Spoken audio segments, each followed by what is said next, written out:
Hi there. I split this off from the first part of my report on this, that George R. R. Martin just confirmed that all of the rumors we've heard about a potential Jon Snow sequel spin-off to Game of Thrones are true. All that's accurate. It's really happening. And not just that. We thought, oh, this is an idea they're batting around the office. Deadline said, oh, it's an idea they're exploring. Turns out this is almost as old as the other three current pitches from the second wave of pitches like Nymeria and Young Corliss and Duncan Egg, that Kit Harington came to them about a year and a half ago. And Kit brought in his own team of writers. They already have a showrunner in place. They won't say who. And this isn't just an idea they're pitching in the HBO offices. Harrington and his team already have multiple draft scripts in place. That this is really happening and actually very far along in development. This is mind-blowing. Now, the first video I mostly was reading off of the blog post and going through the details of that. I want to keep this one very short to keep it focused. This is more of an opinion piece.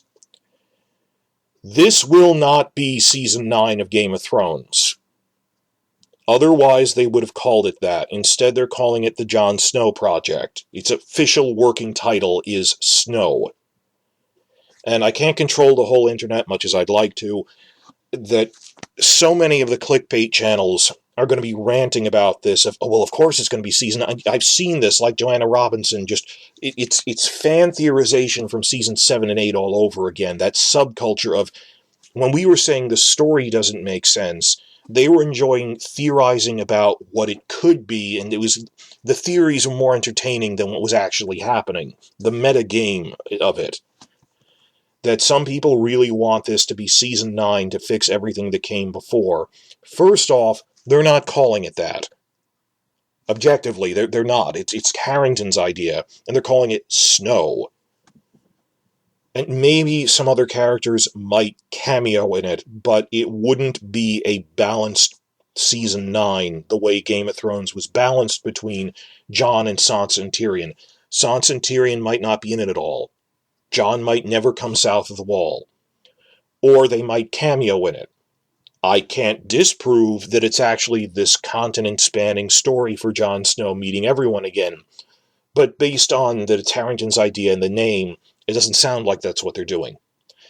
The second bigger point is that it is philosophically impossible for a Season 9 to retroactively fix things. It's too far gone. And that's the mentality that strung people along after Season 5 was terrible, with the Sansa rape and TV Dorne and butchering Stannis, through Season 8. And I've seen this on other shows that got bad over time, like Lost, like Battlestar Galactica, like Heroes, that don't worry, next season will retroactively make what's happening better. It'll put it in a different context. Or even if it's not, no, there's this retcon coming. Just the concept that next season will be better. Next season, they'll reveal, and no, they didn't really kill Littlefinger. That was a faceless man. Like, people really believe that. It is physically impossible for a Season 9 to fix everything. It can't fix that Jaime and Cersei are dead. That the Dorne storyline was terrible. So many other things that got butchered the last 4 years. Not even counting minor mistakes from the beginning. Physically, they can't do that. I do respect that it's an intellectual exercise of people who are just... The fact that Benioff and Weiss really said, this is the perfect TV show, and the perfect send-off to all these characters... It is a big screw you to them for you to say, here's how a Season 9 could leave the story in a slightly better state. According to that principle, that making a Season 9 is basically the same as saying, if you're making a fanfic Season 9, it's basically like when people were saying, here's how I would have rewritten and refilmed Season 8. That it wouldn't have fixed everything, but it's just showing how bad your writing was. So I don't blame people for that. I know Talking Thrones has one. It's just...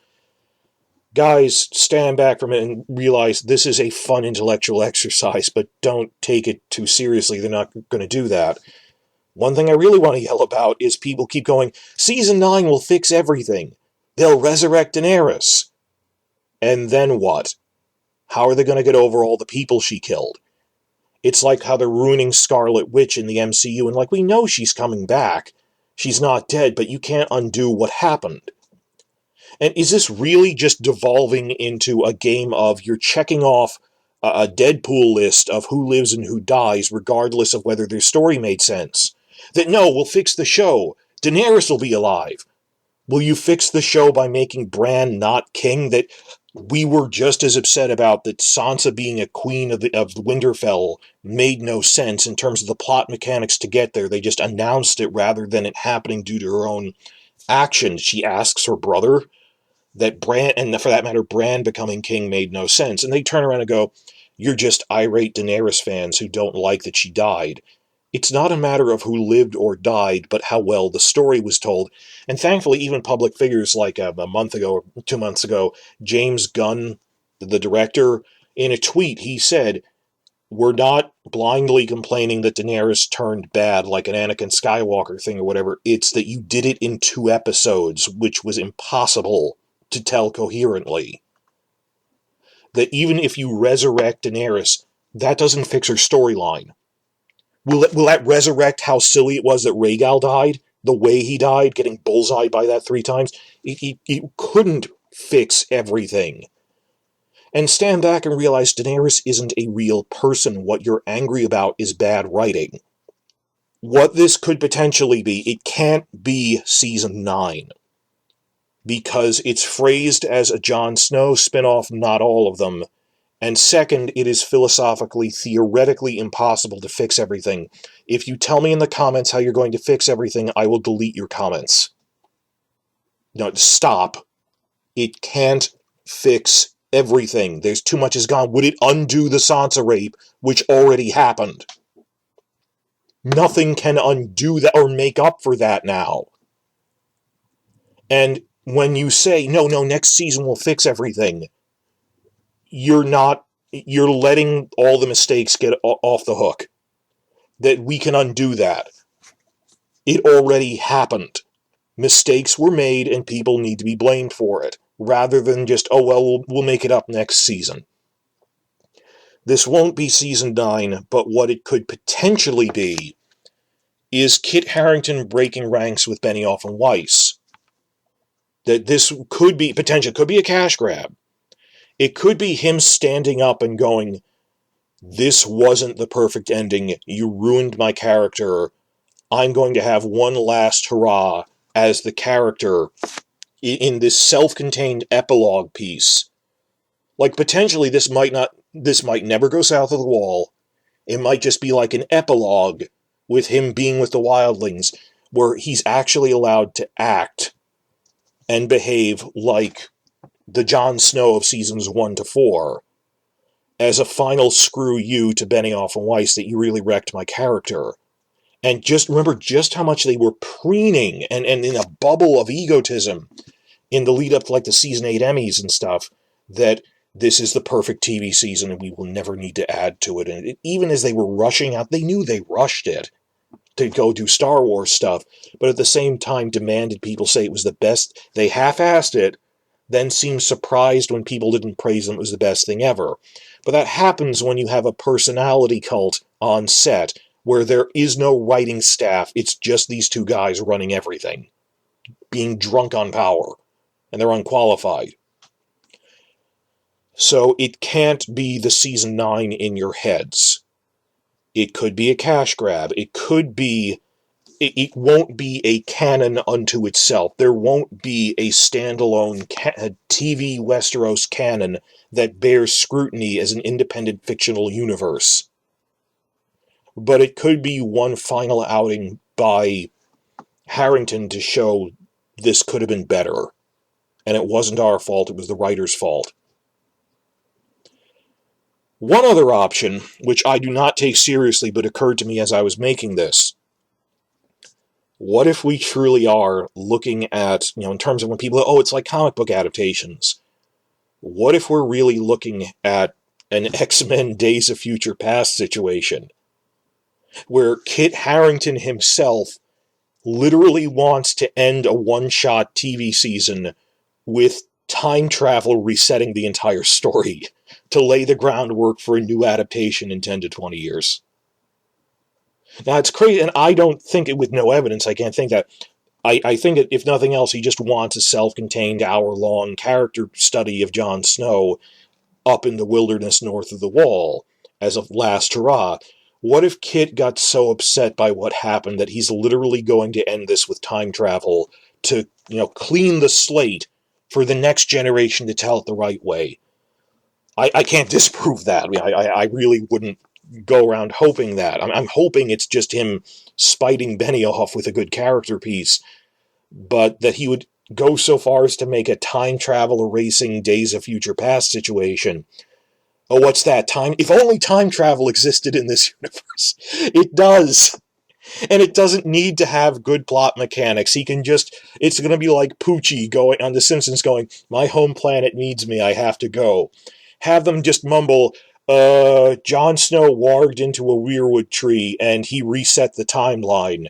And the last shot is, wow, I guess the timeline reset. Here's looking forward to the new adaptation in 15 years. Think about it. And if you're saying, oh, but Jon Snow is a warg in the books.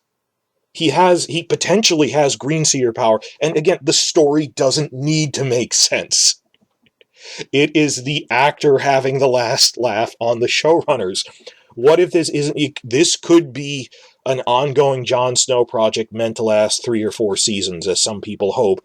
They hope it'll be like the 3 seasons we didn't get. It's hard to have the 3 seasons we didn't get building up the threat of the White Walkers when they're already defeated. They're gone.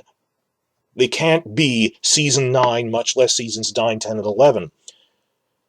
It could be, I'm really looking forward to now that they're saying it's Harrington's idea.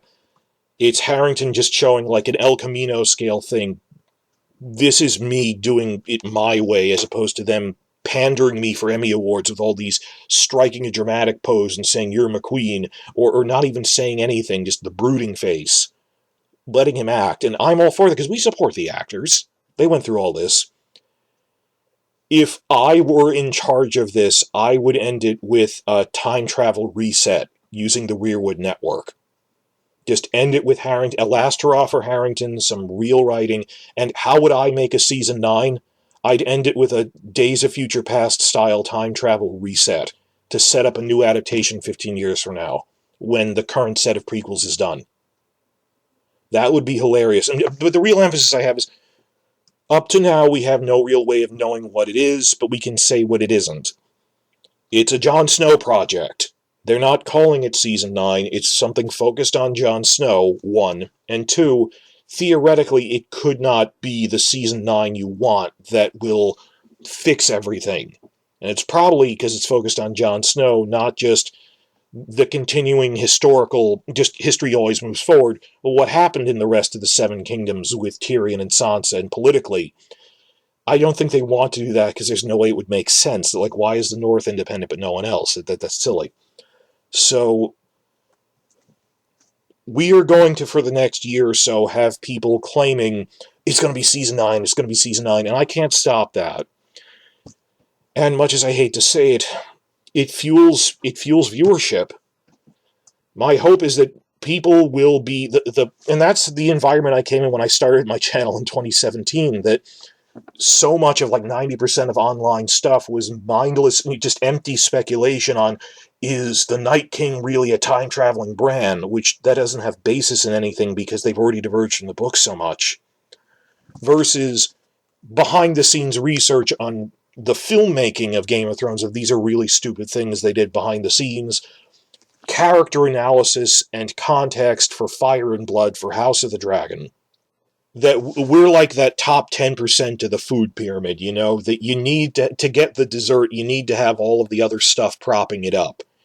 That my hope is that people, much as the Season 9 speculation is really silly to me, and this won't be happening, I'm not going to fight it.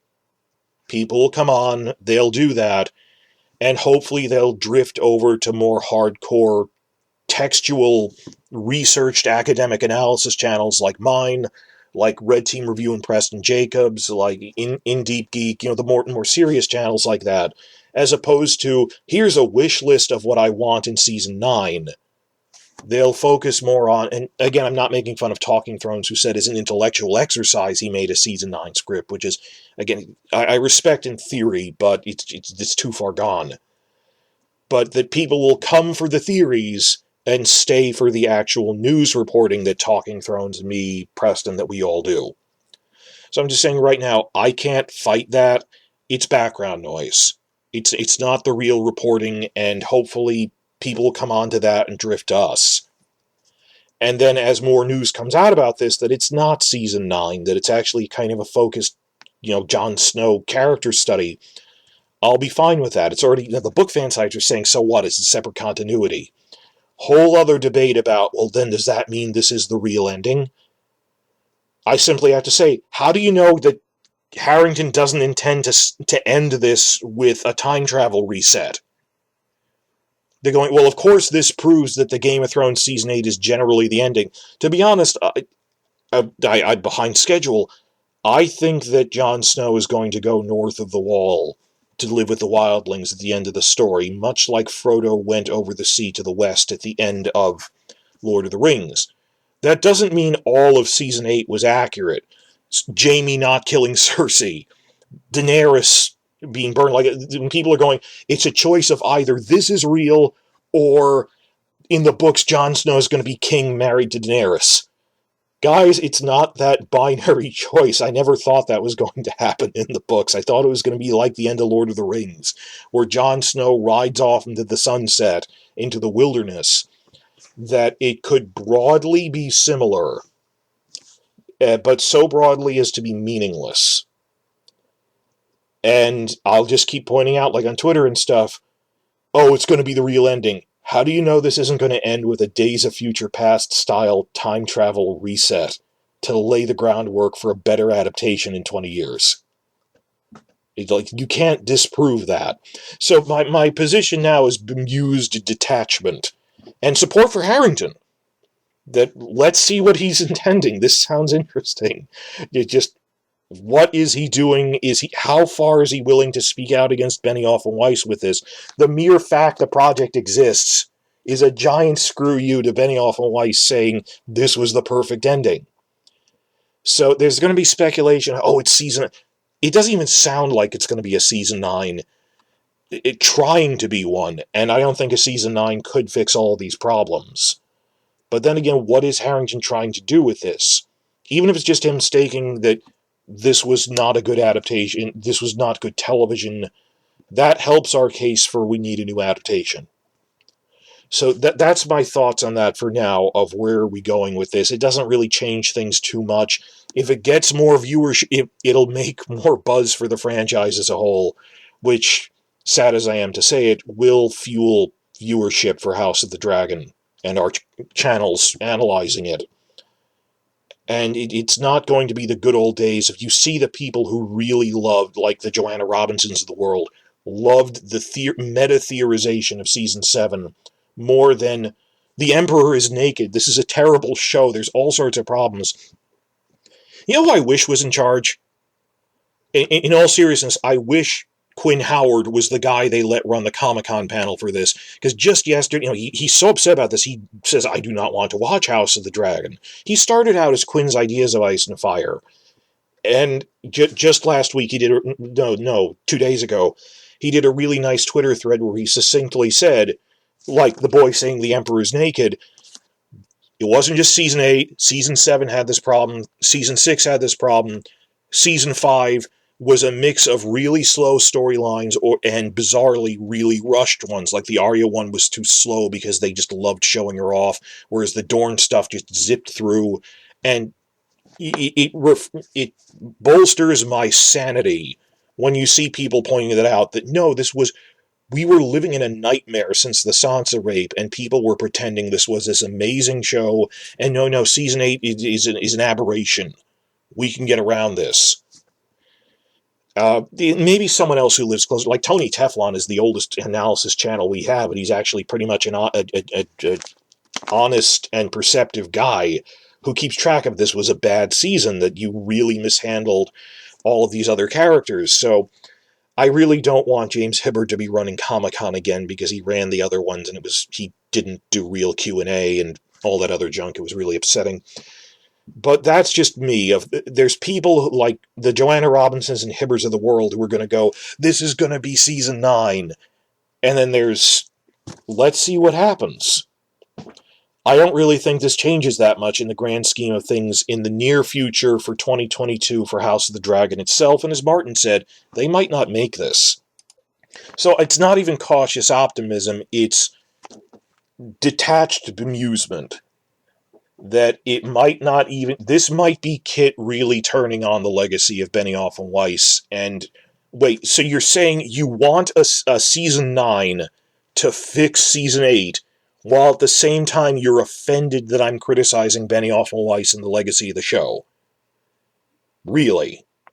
It wasn't just the last season, it was the whole show, and you can't put the puzzle back together again.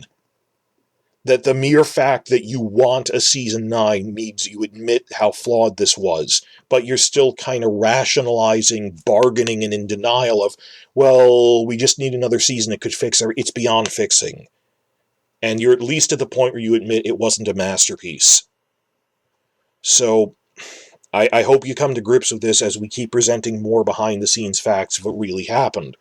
But these are my thoughts on this. What are yours? What could this be? Is it going to be... It can't be season 9. What if they really do screw something with time travel in this? Some invented time travel reset? That would be amazing. Or is it just Kit wanting an El Camino-style epilogue as a final screw you admitting to Benioff and Weiss you wrecked the show, and we could have done better? I don't know. We'll see what happens.